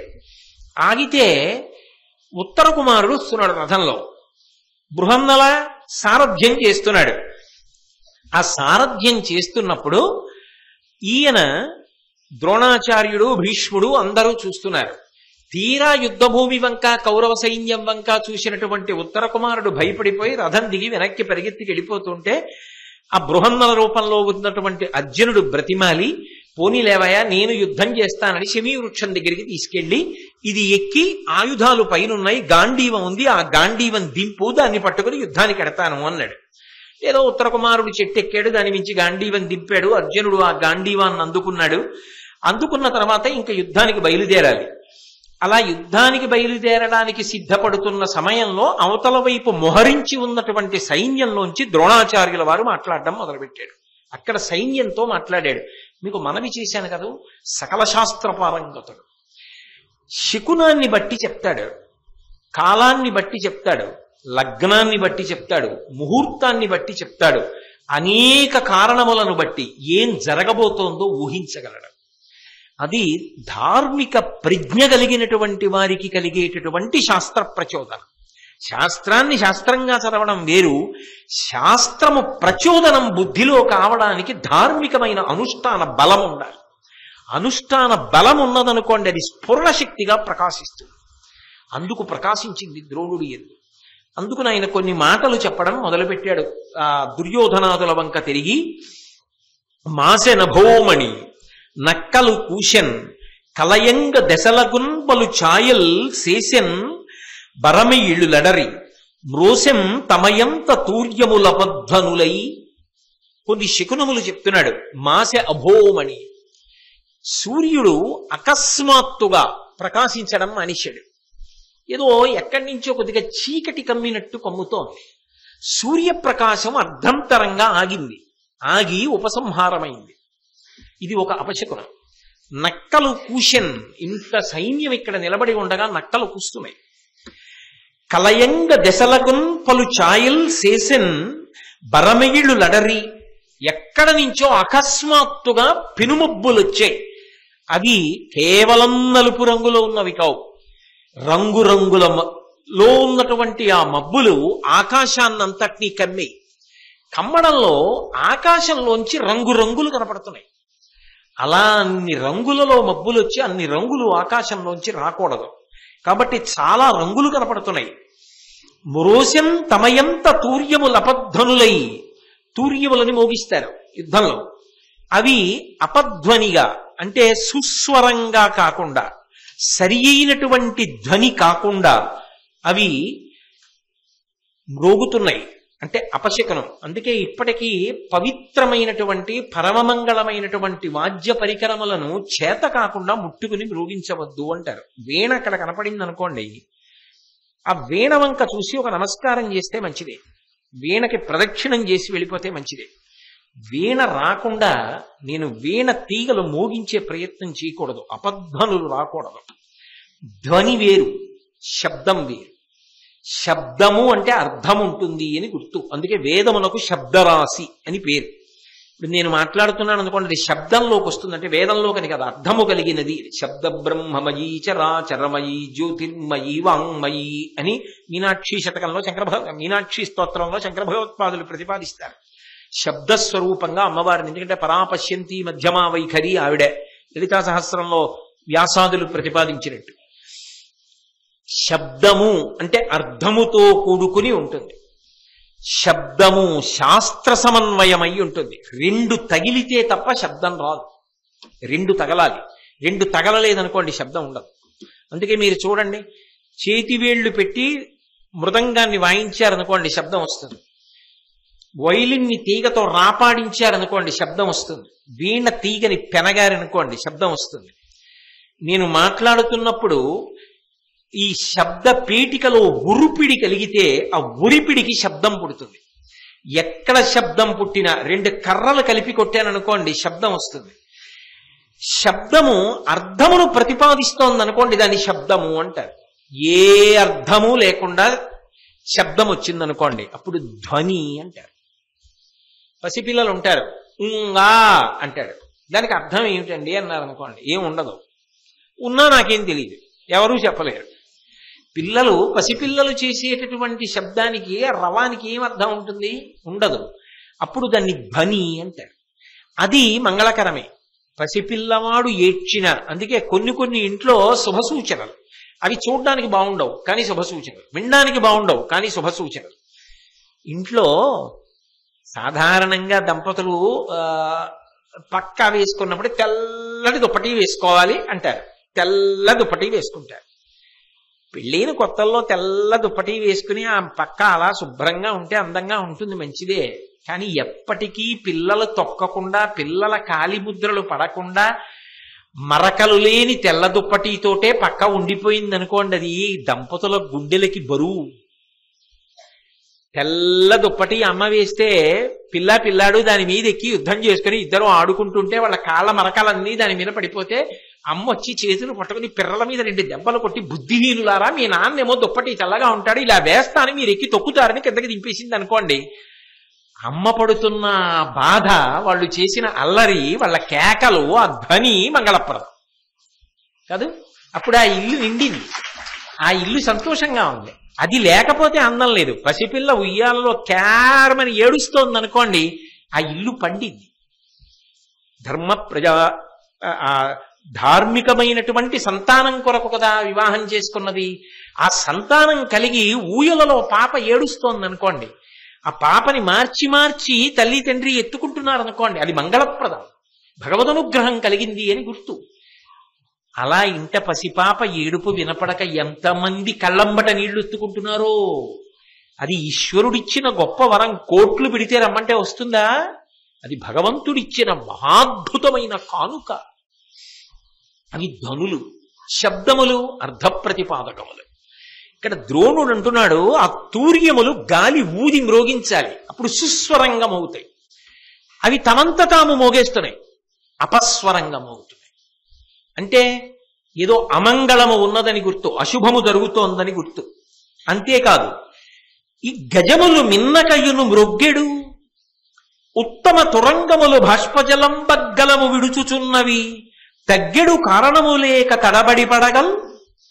ఈ గజములు, ఈ ఏనుగులున్నాయే, ఇవి నిష్కారణంగా ఇలా వాలిపోతున్నాయి కిందకి. ఏనుగంటే ఠీవిగా నిలబడుతుంది, అందులో ఏనుగులు యుద్ధం చేస్తాయి. అటువంటి ఏనుగులు వాలిపోతున్నాయి కిందకి. అలా ఏనుగులు వాలిపోతున్నాయంటే ఏదో అమంగళం. ముత్తుస్వామి దీక్షితారు వారి శరీరం విడిచిపెట్టే ముందు రాజుగారి ఏనుగు కదూ తప్పించుకుని వచ్చి శ్మశానంలోకి వెళ్ళి ఘీంకరించింది. దాని మీద చెప్పి వెంటనే కామాక్షి పరదేవతని ప్రార్థన చేసి కామాక్షి ఎంతో ఐక్యమైపోయారు దీక్షితారు వారు. కాబట్టి ఏనుగులు నిష్కారణంగా ఉరిగిపోతున్నాయి. ఉత్తమ తురంగములు బాష్పజలం బగ్గలము విడుచుచున్నవి, ఉత్తమ జాతి గుర్రముల యొక్క కళ్ళంబట నిష్కారణంగా నీళ్లు కారుతున్నాయి. తగ్గెడు కారణము లేక తడబడి పడగల్. పతాకం ఎగరేస్తారు, పతాకం ఎగరేస్తే దానికి ఎంతో గౌరవం ఉంటుంది. మన జాతీయ పతాకమే ఉందనుకోండి, ఆ పతాకం వంకి ఇలా చూశారనుకోండి ఎంత ఆనందం ఇస్తుందో. కొన్నింటితో మన అనుబంధం ఆశ్చర్యకరంగా ఉంటుంది. ఎప్పుడైనా ఆ జాతీయ పతాకం కనపడింది అనుకోండి, ఏమిటో ఎంత సంతోషంగా ఉంటుందో. ఓ, ఇది నా జాతి జెండా అని. అలా వెళ్ళిపోతున్నారనుకోండి రైల్లో, చాలా దూరం వెళ్ళి వెళ్ళి వెళ్ళి వెళ్ళి విసిగెత్తిపోతుంటే ఎక్కడో రైలు పట్టాల పక్కన భారత ఆహార సంస్థ గోదాములు అని కనపడ్డాయి అనుకోండి, అది ఏ ఊరో అవి ఎక్కడ గోదాముసో ఏమిటో ఏం తెలీదు, కానీ భారత ఆహార సంస్థ గోదాములు అని కనపడగానే వెళ్ళిపోయే వరకు అలా చూసి, ఇందులో రైలు పట్టాలున్నాయా, రైలు పట్టాలు లేవా, ఇది ఏ ఊరండి అని అడిగి ఓ ఆనందం. ఆ కంకులు చూసేటప్పటికి, ఆ గుర్తు చూసేటప్పటికి, ఆ ఫలకం చూసేటప్పటికి, ఆ గోదాములు చూసేటప్పటికి ఏదో సంతోషం. ఇవాళ నిన్న 35 ఏళ్ల నుంచి అన్నం పెట్టిన సంస్థ అనుబంధం ఉండదు. కాబట్టి మనిషికి ఒక ఆనందం ఉంటుంది.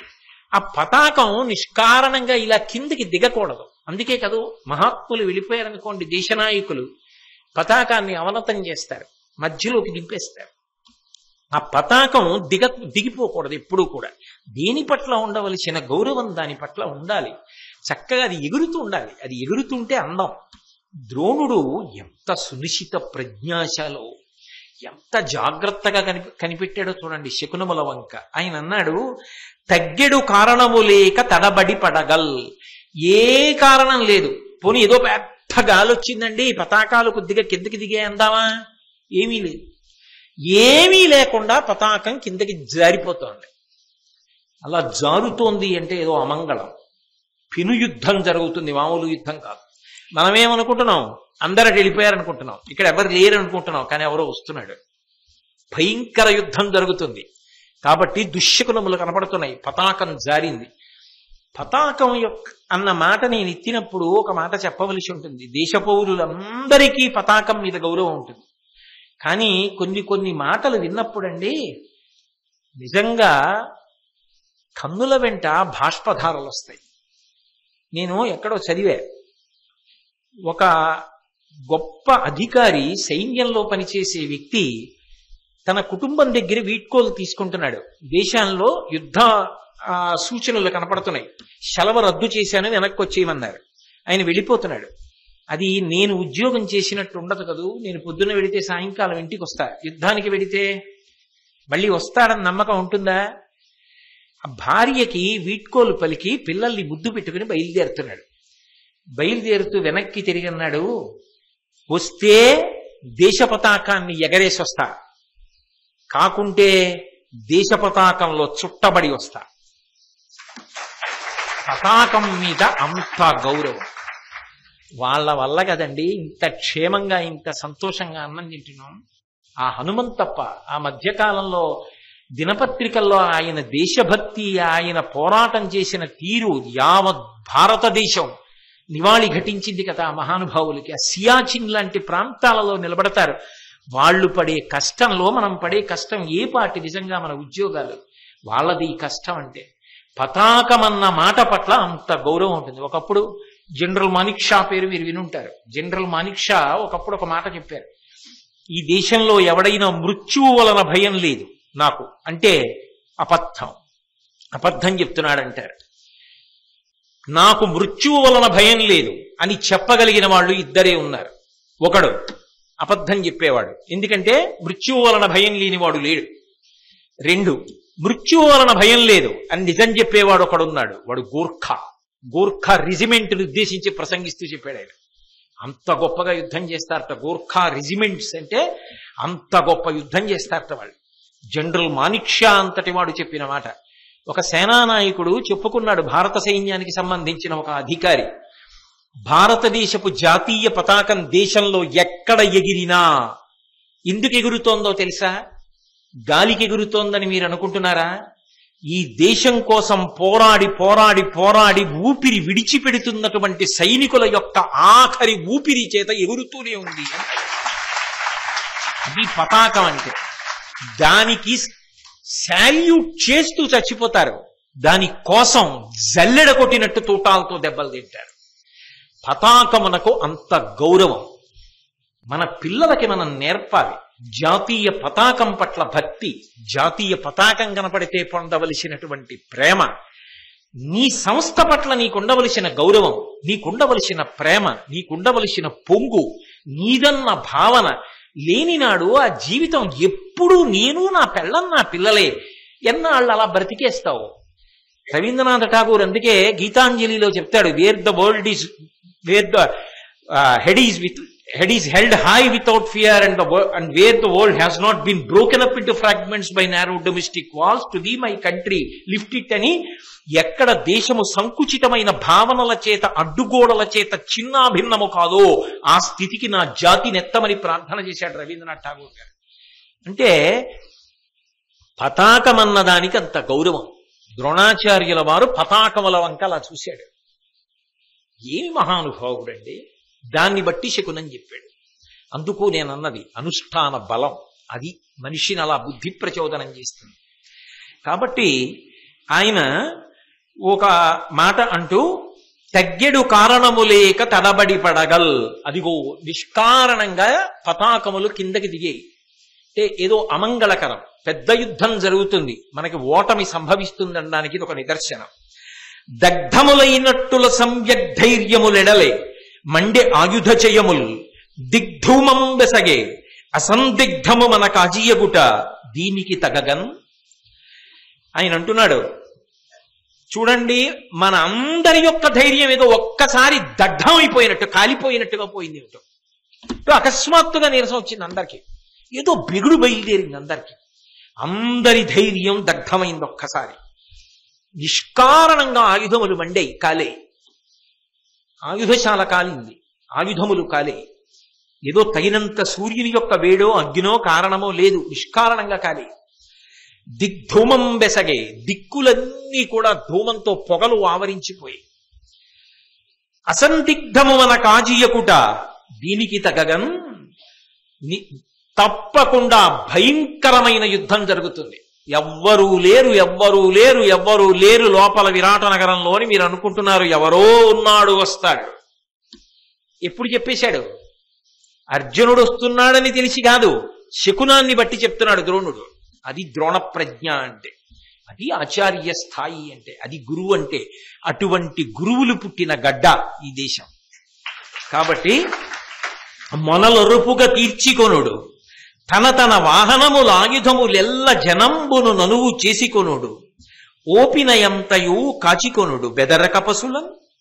ఎంత గొప్పగా మాట్లాడతాడో, ఎంత గొప్ప దిశానిర్దేశం చేస్తాడో. వెంటనే సైన్యాధిపతులందరినీ కూడా సమాయుక్తం చేస్తున్నాడు. మీ అందరూ కూడా నేర్పరితనాన్ని కూడదీసి సైన్యాన్ని సమకూర్చుకోండి, వ్యూహాన్ని రచించుకుని దగ్గరికి తీయండి. మీ ఆయుధములు, మీ వాహనములు అన్నింటినీ కూడా సిద్ధంగా ఉంచుకోండి. ఎవరూ లేరులే అని నిర్లక్ష్యంగా ఉండకండి. ఎందుకంటే ఎవరో వస్తాడు ఈ శకునములను బట్టి, వాడు రావడం మామూలుగా ఉండదు. వాడు మెరుపు కన్నా వేగంగా వస్తాడు. వాడు వస్తున్నప్పుడు మనం కాదు, భూమి అంతా కూడా తడబడిపోతుంది. అంత గొప్పగా వస్తాడు ఎవరో మహావీరుడు. దేన్ని బట్టి చెప్పాడు?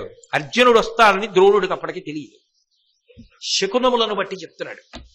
అప్పుడు మీకు వాహనం ఎక్కడానికి సమయం ఉండదు, ఇంకా అప్పుడు మీకు ఇంకా వింటినారి సారించడానికి సమయం ఉండదు, అప్పుడు మీరు యుద్ధం చేయడానికి మానసికంగా సిద్ధపడడానికి సమయం ఉండదు. ఈ లోపల చంపేస్తాడు కొన్ని వేల మందిని. కాబట్టి మీరు సిద్ధం అయిపోండి. శకునుల్ని బట్టి తెలుస్తోంది అలా అటువంటి వాడెవరో వస్తున్నాడని. శత్రువుల వైపు నుంచి. నమ్ముతాడా దుర్యోధనుడు? అక్కడే ఉంటాడు, పేరుకి గురువు గారు అంటాడు. లోకంలో అప్పుడు ఇప్పుడు ఎప్పుడు ఇటువంటి వాళ్ళు ఉంటారు. కాబట్టి వాడెవడో నమ్మడని ఎందుకు బాధపడతావు? నమ్మగలిగిన ప్రజ్ఞ నీకుంటే, రామాయణ భారత భాగవతాల మీద నీకు ఆ విశ్వాసం ఉంటే విశ్వసించి బ్రతికి చాలు. కాబట్టి మీ అందరూ కూడా బాగా చైతన్యవంతంగా ఉండి ఈ పశువుల్ని, అంటే ఈ ఆవులు మళ్ళీ ఆ వచ్చినటువంటి వీరుడు వెనక్కి తీసుకుని వెళ్ళిపోకుండా చాలా జాగ్రత్తగా ఉండండి అని హెచ్చరిక చేశాడు. హెచ్చరిక చేసి ఆయన అనుమానాస్పదుడై ఎవరు వస్తాడు, ఎవరు యుద్ధం చేస్తాడు అని అనుమానపడుతున్నాడు. ఈ లోపుల ఉత్తర కుమారుడు దిగిపోవడం, ఆ అర్జునుడు వెంబడించడం, బృహన్నల వేషంలో ఉన్నాడుగా. కానీ అక్కడి సైన్యానికి అనుమానం వచ్చింది. ఇతనెవరో చూడడానికి పెడివాళ్లే ఉన్నాడు, కానీ అతని శరీరం చూసినా భుజములు చూసినా ఉత్తమ క్షత్రియుడులా, ఏదో గౌరవం కలిగేటట్టుగా కనపడుతున్నాడు. గుర్తుపట్టడం అంత తేలిక కాదు బృహన్నలగా, కానీ తేజస్సలా ఉంది. నిప్పు రవ్వైతే మాత్రం చాలదండి కాల్చేయడానికి, మంట అయిపోవడానికి అని అనుమానపడుతున్నారు. ఈలోగా ఉత్తర కుమారుణ్ణి తీసుకుని వెళ్ళాడు. శమీవృక్షం నుంచి గాంధీవాన్ని దింపాడు. గాంధీవం మీద పద్మాలు చెక్కబడి ఉంటాయి, పద్మములు చెక్కబడి ఉంటుంది. ఆ గాంధీవాన్ని చేతబట్టుకున్నాడు. చేతబట్టుకుని ఒక్కసారి అగ్నిహోత్రుడికి నమస్కారం చేశాడు. నమస్కరించగానే కపిధ్వజాన్ని పంపించాడు. ఆ కపిధ్వజం వచ్చింది. పిలిచాడు ఉత్తర కుమారుణ్ణి, నీ సింహధ్వజాన్ని తీసి జమ్మి చెట్టు కింద పెట్టు. జమ్మి చెట్టు సాక్షాత్ అమ్మవారి స్వరూపం, పరమ పవిత్రం, అగ్ని నిధి అంటారు. అందుకే జమ్మి చెట్టు కనపడితే ప్రదక్షిణం చేస్తారు. జమ్మి చెట్టు కింద కూర్చుని పారాయణ చేసినంత ఫలితం. అందుకే కదా శారదా నవరాత్రులు విజయదశమి నాడు మనందరం శమీవృక్షం కిందకి వెళ్ళి శ్లోకం రాసి పెడుతూ ఉంటాం. అంత గొప్పది. కాబట్టి జమ్మి చెట్టు కింద పెట్టు. ఎక్కడ పడితే అక్కడ, ఏది పడితే అది పెట్టకూడదు. అసలు అలా పెట్టే వాళ్ళకి ఇవ్వకూడదు.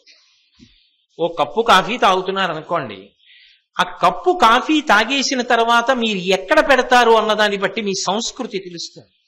ఎందుకో తెలుసా? నేనేదో తక్కువగా అన్నానని మీరు అనుకోకండి. మీరు ఎంగిలి చేసేసినటువంటి ఒక పాత్ర పరమ గౌరవప్రదమైన విషయములు ఉండే చోట పెట్టకూడదు. అది కిందో ఎక్కడో పెట్టేయాలి.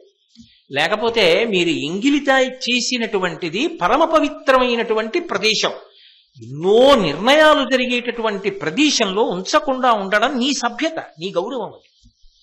అది నీకు ఆ పతాకం మీద ఉన్నటువంటి గౌరవం. అలా ప్రవర్తించాలి. అదే నడవడిని తెలియచేస్తుంది. లేకపోతే ఎవరో పట్టుకొచ్చి భగవద్గీత ఇస్తే వెంటనే ఆ పుస్తకాన్ని ఎంగిలి చేసి అప్పటి వరకు తాగిన పాత్ర అక్కడ పెట్టి భగవద్గీత ఇలా పుచ్చుకుని అది కూడా అక్కడ పెట్టారనుకోండి, ఇచ్చిన వాడు ఏడవాలి ఎందుకు ఇచ్చారని. అది పరమ గౌరవప్రదమైన విషయం. ఆ గౌరవప్రదమైన విషయాన్ని గౌరవప్రదంగానే ఉంచాలి, దాని గౌరవాన్ని నిలబెట్టాలి. అది మర్యాద. మీరు ఎక్కడికి వెళ్ళినప్పుడు ఎంత మర్యాదగా ప్రవర్తిస్తారో అన్నదాన్ని బట్టి మీరు లోచూపు ఎలా ఉంది, ఎలా చూస్తారన్నది ఆవిష్కృతం అవుతూ ఉంటుంది.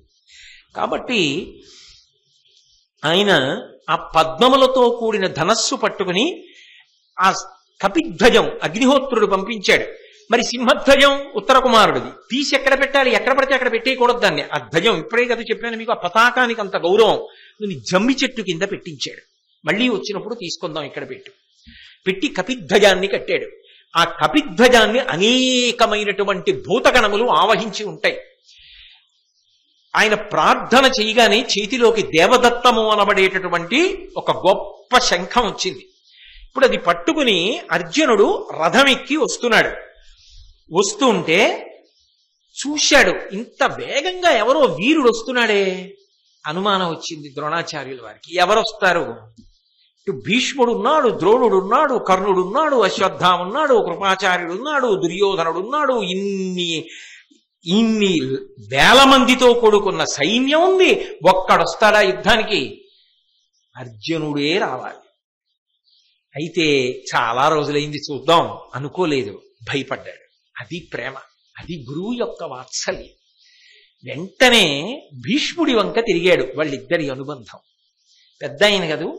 తిరిగి వెరవరిగాక వీడు కురువీరులకున్ పొడసూపువాడే అచ్చిరు ఒక మ్రాని పేరనిటనే చేరగ వచ్చుచున్నవాడు అహంకరణము కాని ఉండొకటి కానడు మూర్తి విశేషమారయం సురపతి ఎట్ల వీని మది చొప్పది ఎట్లు ఎరుంగనయ్యడు. అసలు ఆ గురువు యొక్క ప్రేమకి, ఆ గురువు వాత్సల్యానికి ఏ హద్దు చెప్తారు? భీష్ముడి వంక తిరిగి అన్నాడు, వెరవరిగాక వీడు కురువీరులకున్ పొడచూపువాడే. వీడికి ఉపాయం తెలియదు. వీడు ఇంతమంది కురువీరులుండగా యుద్ధానికి వచ్చేస్తున్నాడే. అచ్చరు, చాలా ఆశ్చర్యం. ఒక మ్రాని పేరనిట చేరగా వచ్చుచున్నవాడు, ఓ చెట్టు పేరు వాడు వస్తున్నాడు. ఎంత గొప్పగా మాట్లాడాడో చూడండి. ఎందుకని? అర్జునుడే వస్తున్నాడు అన్నారనుకోండి, వీళ్ళందరూ బాగా సిద్ధపడిపోతారు. అందుకని అలా అనేస్తే ఒకవేళ అజ్ఞాతవాసం భంగం అయిపోతుందేమో. ఏమైనా మారువేషంలో వస్తున్నాడా? అర్జునుడు తప్ప ఇంకొకటి ఇంత ధైర్యంగా రాగలరా? తన ప్రియ శిష్యుడు వస్తున్నాడు, కానీ పైకి చెప్పేస్తే భయం. ఆ శిష్యుడి మీద ప్రేమ, కొడుకు మీద కన్నా ఎక్కువ ప్రేమ. ఏమి వాత్సల్యం అండి! ఆ చెట్టు పేరు వాడు వచ్చేస్తున్నాడు ఏమిటి అన్నాడు భీష్ముడి వంక చూసి. చెట్టు పేరు వాడేమిటి అంటే, తెల్లమద్ది చెట్టుకి అర్జున వృక్షం అని ఒక పేరు. అర్జునుడు తెల్లగా ఉంటాడు, అందుకే ఇప్పటికీ శ్రీశైలంలో స్థల వృక్షం తెల్లమద్ది చెట్టు, అర్జున వృక్షం అంటారు. ఆ చెట్టు పేరు వాడు వచ్చేస్తున్నాడు ఏమిటి అన్నాడు. అంటే ఒక్క భీష్ముడికి అర్థం అవుతుంది, ఎవరికి అర్థం కాదు. ఎంత చమత్కారంగా మాట్లాడితే, ఒక మ్రాని పేరనిట సేరగా వచ్చుచున్నవాడు, చెట్టు పేరు వాడు వచ్చేస్తున్నాడు. అహంకరణము కాని ఉండొకటి కానడు. అహంకారం, నాకు ఇంత విలువిద్యుందని అహంకారంతో వచ్చేస్తున్నాడు. ఆలోచించుకోవట్లా. అజ్ఞాతవాసం భంగం అయిపోదు, మళ్ళీ పోవద్దు అరణ్యవాసానికి, అజ్ఞాతవాసానికి. ఎంతసేపు నా దగ్గర విలువిద్యుంది అని తొందరపడిపోయాడు. గోవుల్ని కాపాడాలని వచ్చేస్తున్నాడు. చెట్టు పేరు వాడు వచ్చేస్తున్నాడు అంటారా? భీష్ముడి వంక తిరిగి అని, మూర్తి విశేషమారయం సురపతి ఎట్లా. దూరం నుంచి చూస్తుంటే ఇంద్రుడిలా ఉన్నాడు. అంటే ఏమిటి అర్థం? భీష్ముడితో చెప్తున్నది, ఇంద్రసుతుడు అర్జునుడే. కొడుకుని తండ్రి కనిపెట్టినట్టే కనిపెట్టేస్తాడు గురువు. ఆ వాత్సల్యం అటువంటిది, ఆ ప్రేమ అటువంటిది. ఏమి గురువులండి, ఏమి దేశం, ఏమి గురు శిష్య సంపద, ఏమి వాత్సల్యం నిజంగా. వీని మది చొప్పది ఎట్లు ఎరుంగనయ్యడు. అసలు వీడి మనసు తీరి ఏమిటో ఎలా తెలుస్తుంది అన్నాడు. అనగానే భీష్ముడు ద్రోణుడు ఏది మాట్లాడుకుంటున్నా దుర్యోధనుడికి అనుమానమే. ఎందుకంటే ఇద్దరూ పెద్దవాళ్ళు, ఇద్దరూ ధర్మాత్మలు. వాళ్ళిద్దరూ మాట్లాడుకుంటే ఏదో ఉంటుంది. అందుకని వాడు చెవి పెట్టి వింటాడు, పక్కనే ఉన్నాడు. కానీ వాళ్ళ ధర్మజ్ఞత ఎక్కడుందంటే, ఈడంతటి వాడు అని లెక్క పెట్టకుండా వాళ్ళిద్దరు మాట్లాడుకోవచ్చు. ఏం చేస్తాడండి భీష్మద్రోణులు దుర్యోధనుడు? ఏం చేయగలడు? వాళ్ళ ధైర్యం చూసుకుని యుద్ధానికి వెళ్తున్నాడు. వాళ్లే తిరగబడితే అడవులకు పోవాలి వాడు. కానీ వాళ్ళ గొప్పతనం ఎక్కడుందో తెలుసా? అంత శక్తివంతులయ్యుండి ధర్మానికి కట్టుబడతారు. ఎంతైనా దుర్యోధనుడు రాజు కదా, ఎంత పిల్లవాడైనా, ఎంత భీష్ముడైనా తాను కూడా అటే తిరిగి చెట్టు పేరు వాడే అని ఏమైనా మాట్లాడాడు అనుకోండి, ఏమిటి మాట్లాడుకుంటున్నారు అని అడిగితే అబద్ధాలు అనాలి. అందుకే ఇప్పుడు ద్రోణుడి వంక తిరిగి చెప్పలా, రాజు వంక తిరిగి జవాబు చెప్పాడు. అడిగాడు దుర్యోధనుడు? అడగలా. అడగకపోయినా దుర్యోధనుడి వంక తిరిగి జవాబు చెప్తున్నాడు. ఎందుకని? దుర్యోధనుడికి చాలా గౌరవం ఇచ్చినట్టు మహారాజుతోనే మాట్లాడుతున్నాడు. వాడు అనుమానపడడానికి వీల్లేదు. కానీ జవాబు ఎవరికి వెళ్ళాలి? ద్రోణుడికి వెళ్ళాలి. వస్తున్నవాడు చెట్టు పేరు వాడే అన్నాడు అనుకోండి, చెట్టు పేరు వాడే పసిగట్లేని అమాయకుడు దుర్యోధనుడు, వచ్చేస్తున్నాడు అర్జునుడు అంటాడా? అండా. అర్థం ద్రోణుడు కావాలి. కానీ ఏ అర్థం కాకుండా దుర్యోధనుడికి ఉంటే ఏమిటది అని మళ్ళీ అడుగుతాడా అక్కడ. అందుకని దుర్యోధనుడికి అర్థం అవ్వాలి, దుర్యోధనుడికి ఒకలా అర్థం అవ్వాలి, ద్రోణుడికి ఒకలా అర్థం అవ్వాలి. కానీ పద్యం అదే కావాలి. అప్పటికప్పుడు మాట్లాడాడు, అది ఆయన గొప్పతనం. అమ్మో ఏమి ప్రజ్ఞాశాలు రండి మహానుభావులు. ఆ ధర్మనిష్ట. అయ్యో పిల్లవాడు దెబ్బ తినకూడదు, ధర్మం వలన ప్రేమ. ఆయన అన్నాడు, తలపగ రిపులకు ఇమ్మగు కొలది గడచి వచ్చితిమి, అకుంఠిత బాహాబలము నిరపదరియను, చెలింపవలదింక మనకు శత్రువుల వలన్. శత్రుల వలనన్. ఎంత గొప్ప మాట చెప్పాడంటే, దుర్యోధనుడి వంక తిరిగాడు కదూ, తలపగ రిపులకు ఇమ్మగు కొలది గడచి వచ్చితిమి. ఆయన అన్నాడు, శత్రువులకు అనుకూలమైనటువంటి చోటు దాటి వచ్చేసాం మనం అని దుర్యోధనుడితో అంటున్నాడు. శత్రువులకు అనుకూలమైనటువంటి చోటు దాటి వచ్చేసాం అన్న మాటకు అర్థం ఏమిటి? నిజంగా పాండవులు ఇక్కడ ఉండుంటే, నిజంగా సైన్యం ఏదైనా ఉండుంటే ఈ పాటికి వచ్చేయాలి, యుద్ధానికి బయట పడిపోవాలి. ఎందుకంటే పొలిమేరలకు వచ్చేసాం, గోవులన్నింటినీ తరలించేస్తున్నాం. ఎవరో వచ్చినట్టు కనపట్టల్లా, ఎవరో ఒకడు వస్తున్నాడు అంతే. కాబట్టి మనం శత్రువులకు అనుకూలమైన చోటు దాటేశాం. శత్రుపురంలో లేంగా పొలిమేరలకు వచ్చేసాంగా, అందుకని శత్రువులకు అనుకూలమైన చోటు దాటేశాం. అకుంఠిత మహాబలము నిరపదరియను. కానీ ఎవరో ఒక్కడొస్తున్నాడు, ఏదో ధైర్యంతో వస్తున్నాడు. ఎంత చిన్న నిప్పు నిరిసైనా నీళ్లు పోసేయవలసిందే. మన బాహుబలం చూపించి మట్టు పెట్టేద్దాం. కాబట్టి చిలింపవలదింక మనకు శత్రుల వలనన్.